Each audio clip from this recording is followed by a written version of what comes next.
Does God cause evil? Well, it's obviously, a classic philosophical question. It's not even a specifically Jewish question.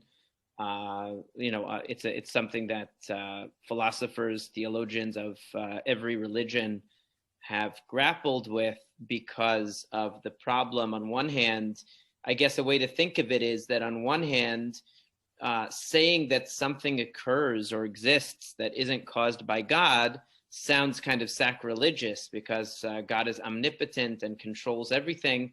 And so therefore, to state that or suggest that he is not responsible for evil would mean that there's some other force, or there's some other entity that is responsible for it. And maybe that could be understood as undermining the idea of the omnipotence of God.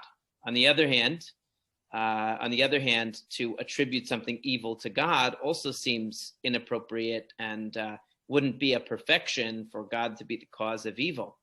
So to say that God is the cause of evil is likewise very problematic and would trouble the religious mind. So obviously, some religious traditions resolve this problem by inventing a devil or a source of evil other than God. And the reason for the impetus for creating that kind of an imaginary figure is to remove is to solve this problem, basically, to remove evil from God, to say that God doesn't directly cause evil, but there's another agent, and that other agent is, to a greater or lesser extent, answerable to God, or sort of, created by God, maybe in some traditions, in other traditions, in other religions, totally independent of God. But the idea is to create a separation between God and evil, in order to preserve God's greatness and perfection.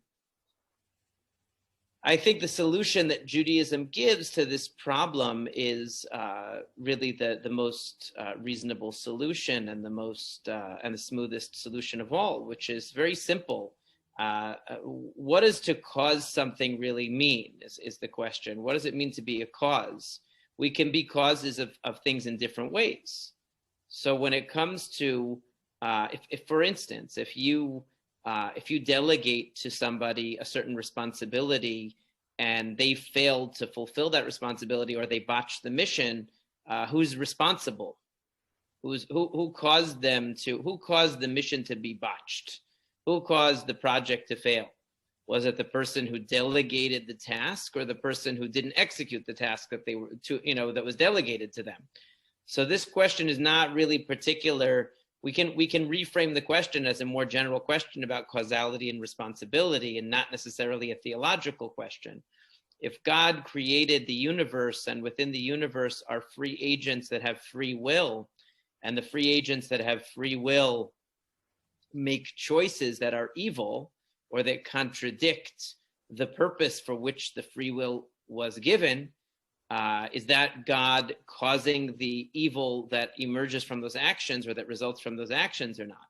So in a certain sense, you could say, well, yes, because God empowered or enabled human beings to make the choices that are wicked and to perpetrate evil. But on the other hand, that would be removing agency from the actual criminals, or the actual human beings who, let's say, who are enacting the evil. So it's in a way, I think, a matter of semantics, that whether we say that God is the cause of evil or not. The cause of evil is human beings and their bad choices. I mean, most evil. Let's just to say 90% of the things that we call evil in the world, I would say, are caused by human beings exercising their freedom of choice in a way that contradicts God's will. Now, God enabled them to do that. He empowered them to do that. He delegated to them the responsibility of using their free choice appropriately. But so we can, in a way, we can quote unquote blame God, for that. But it's not really God being the cause of evil. In fact, there are certain, passages in the Talmud that where the rabbis say, there's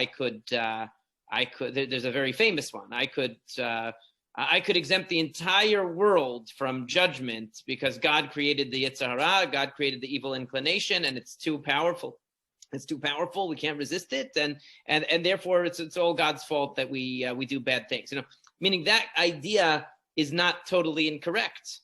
God created the world that allowed for evil to occur, but that's not. But so in that sense, yes, he's a cause, but not a cause in the sense of a direct cause. A cause in the same way that someone who delegates a task could be held responsible for the failure of the task.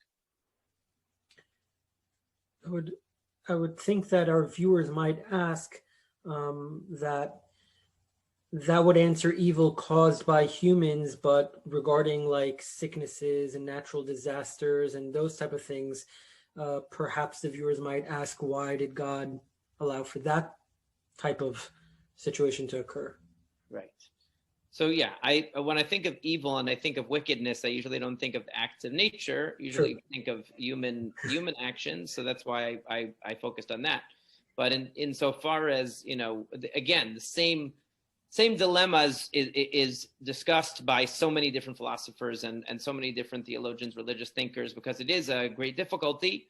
And if you look at what the Rambam does, what the Rambam really how he approaches it in his various works, and I think it's really the core approach of classical Judaism is that the universe was created according to certain laws, and the laws are as best as possibly could be given the material of the universe. So let's say, for example, the laws of genetics.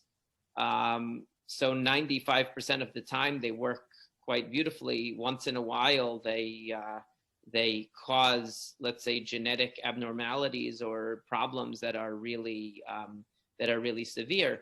The question is, what would the alternative be?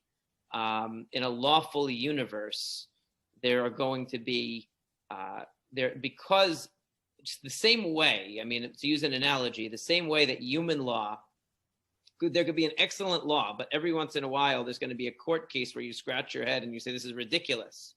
Why is the court ruling like this? Why is the law, why is the law putting this person in jail for this? Or why is the law, prohibiting certain things or penalizing certain people? It doesn't make any sense." Yeah, but the law is fixed. So the law is fixed because laws and principles are how we best govern. But the law, by definition, if it's going to be an actual law that is general and is functional for the 99% of cases in which it is, it reaches its objective successfully, it's also going to have that 1% of cases in which the results are contrary to what we assume the purpose and the design of the law intended. And so the laws of nature do cause natural disasters and do cause sicknesses. But number one, we also have the tools of human intelligence that can help us prevent, mitigate, or even cure some of these ills. So that is so in that way, we're making a very sort of human-centric assumption that the laws of nature should cater to our needs and interests, instead of saying, well, maybe the fact that the laws don't cater to our interests is a stimulus for us to have to understand the world better so that we can engage with it and we can develop technologies or develop a better comprehension of how it works and therefore thrive in it more effectively. So, we tend to look at it as, well, why is it not conforming to my will? But the fact is that when life goes easily for us, we're not challenged to actually investigate anything. And it's precisely the fact that the universe doesn't always conform to our wishes that inspires us to learn more about it. And that's part of, I think, what the story of Gan Eden really is touching upon, that Adam and Chava, if they had existed for eternity in a perfect, idyllic, sort of place with all of their needs catered to and not having to work and not having to experience any kind of pain or frustration or conflict, so then they never would have grown in any way. It's so part of, on one hand, we can't really look at the laws of the universe. I don't want to be a downer, but if you look at the universe and then you compare it to the scale of your life, it's like there are many, many, many zeros after the decimal point of the percentage that your life takes up of the totality of the universe. So like the idea that there's even a possibility that the laws of the universe are designed to cater to you is absurd. And the fact that the laws of nature cater to our needs to the extent that they do is a miracle. Because we're such a tiny, I mean, saying tiny is like the understatement of all time. It's like infinitesimal. Right. I mean, you can't even measure to the scale of the universe. And yet these pretty much what we understand based upon the science as we understand it today, from a single act of the emergence of the universe governed by the basic, these fundamental laws of physics, everything emerged from that point. And everything that we see around us is just a result of those laws playing themselves out. And yet we have really very little to complain about. I'm not saying that, people don't have difficulties in their lives and problems. I'm not, not to minimize the human aspect of suffering or the enormity of difficulties that some people face in their life. I'm saying when you put it in perspective and you think about the fact that this incredibly vast, practically from our perspective, infinite universe has provided a livable and harmonious environment in which we can live, and 95% of people are able to thrive, and most of us have a decent life, is pretty remarkable. So to focus on the fact that of that, once in a while, unfortunately, a small percent of the outcome of that, of those laws is painful for us and sometimes destructive to us and to our interests. I want to mention that. It's only relative to our interests, because you're not that upset about the storms that are happening on Mars right now. You're right, or like all the other planets that are, there are storms happening on the sun constantly, and nobody's worried about that. So the natural disasters are disasters because they are disastrous to us.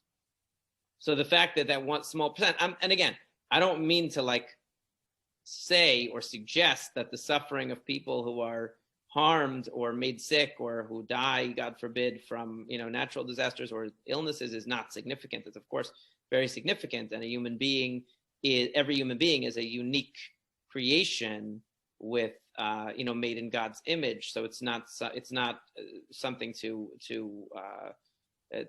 take lightly. I'm just saying that the laws of nature that God created a lawful universe so that, or I shouldn't say, God created a lawful universe such that enables us to understand and recognize the creator. If the laws were not fixed and orderly and harmonious, we wouldn't be able to recognize the creator from them, and that would make our existence meaningless in a different way. Oh, I never thought about it. So there's a guy who wrote a book. There was a philosopher. He's a British philosopher named David Conway. I'm not sure if he's still alive. I haven't checked up on him lately, but he wrote a book about the pursuit of wisdom, and basically, you can look it up. The name of the book is slipping my mind at the moment, but he essentially he says that the ultimate purpose of philosophy was initially contemplation of God, and he says, and this is what we have to restore this concept to the center of our attention. And that he talks about people like David Hume, who were also continental philosophers, who were more the fathers of the current, more materialistic, more skeptical view of how things work. And one of the things that David Hume complained about a lot was the fact that there's suffering, and the fact that God allows bad things to happen in the world. And one of the arguments that this David Conway made was like, well, why are you assuming that's bad? That's only unpleasant, but actually those laws of the universe are necessary for us to be able to understand that there's an order in creation. Otherwise, we wouldn't be able to see it. So why do you assume that God bending the rules every time you're in pain would actually serve a higher purpose? That's an infantile way of thinking. Now, again, it's easy to say that for us, that we don't experience tremendous adversity. And I realize there are some people that are suffering a lot. But in general, most people's suffering and most people's hardships, thank God, are not devastating and life-destroying hardships. And the fact that they feel that somehow God should bend the rules that govern the universe in order to avoid that is placing themselves really on a high pedestal. And he being like not even a Jewish thinker, he's I don't know what religion he is. He talks about Judaism though, and he talks about religious views. But it's a very interesting book. Just he makes that point there, I remember, and it's an important point to keep in mind.